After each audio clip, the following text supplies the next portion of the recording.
अगर इसी परंपरा पर चलेगी तो ये आने वाले समय के लिए उदाहरण बनेगा।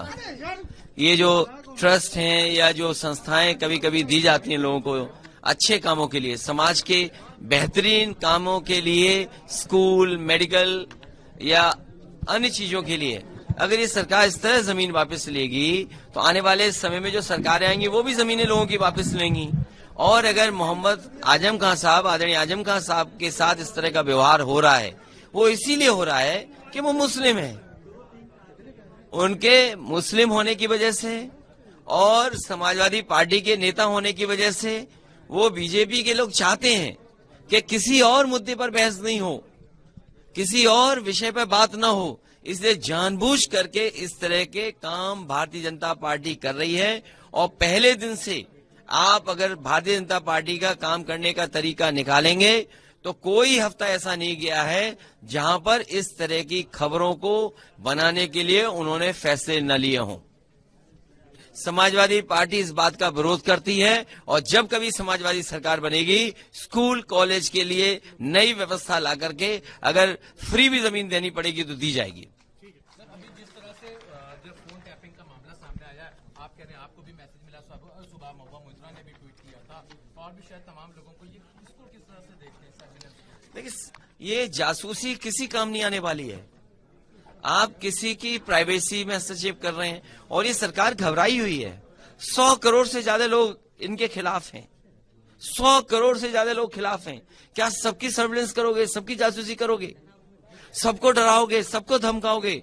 लोकतंत्र में डराने और धमकाने से नहीं, जनता के लिए काम करने से वोट मिलता है। बीजेपी के लोगों ने कहा था कि हम नौजवानों को नौकरी देंगे, नौकरी नहीं दे पाए इसलिए जासूसी कर रहे हैं। किसानों की आय दोगुनी नहीं कर पा रहे हैं इसलिए जासूसी कर रहे हैं। महंगाई कम नहीं कर पा रहे हैं इसलिए जासूसी कर रहे हैं। कुछ उद्योगपतियों के हाथ में पूरा देश दे दिया है इसलिए जासूसी कर रहे हैं। 2019 लोकसभा में देखा गया था कि फेसबुक के बारे में जर्मन का अखबार था, उसने छापा था कि किस तरह से इलेक्शंस को मोटिवेट करने की कोशिश। देखिए, उसमें क्या लगता है इस बार भी इलेक्शन को मोटिवेट किया जा सकता है इस तरह के? देखिए, artificial intelligence, social media platforms और जिस तरीके से आर्टिफिशियल इंटेलिजेंस में काम हो रहा है, स्वाभाविक है कि अगर पॉलिटिकल पार्टीज और जो पैसे वाले लोग हैं अगर आर्टिफिशियल इंटेलिजेंस का फायदा उठाएंगे और उस टेक्नोलॉजी को पॉलिटिकल सिस्टम में भी इस्तेमाल करेंगे तो स्वाभाविक है उन पार्टियों को एज होगी, उन पार्टियों को लाभ मिलेगा। और हो सकता है भारतीय जनता पार्टी इस पर काम कर रही हो, बड़ी बड़ी एजेंसी हायर की गई हो।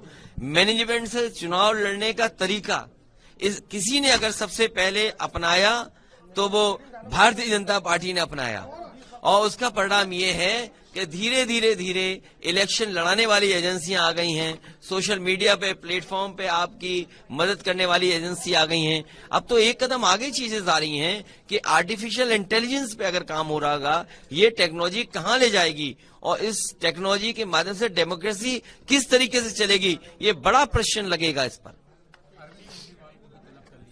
ये केवल लीडर्स को डराने के लिए दिल्ली के मुख्यमंत्री या दिल्ली के मुख्यमंत्री के साथ साथ उनके कैबिनेट के लोगों पर किसी पॉलिसी को लेकर के ये सवाल खड़े हुए हैं। ऐसे बहुत सारे सरकारें हैं जो गलत फैसले लेती हैं। इसका मतलब ये नहीं कि अपने पॉलिटिकल लाभ के लिए किसी को बदनाम कर दें। बीजेपी का 1 पॉइंट एजेंडा है कि लोगों को बदनाम करो, इतना बदनाम करो चाहे उसमें सच्चाई हो ना हो, लेकिन बदनाम करिए। इसीलिए ईडी, इनकम टैक्स, सीबीआई है।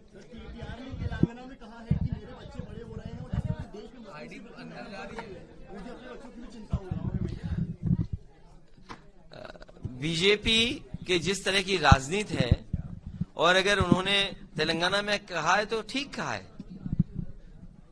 कि इस तरह का कोई पॉलिटिकल पार्टी के लोगों का काम नहीं होना चाहिए कि समाज बांटा जाए, और बीजेपी इसमें एक्सपर्ट है, समाज को बांटने में, समाज में गंदगी फैलाने में।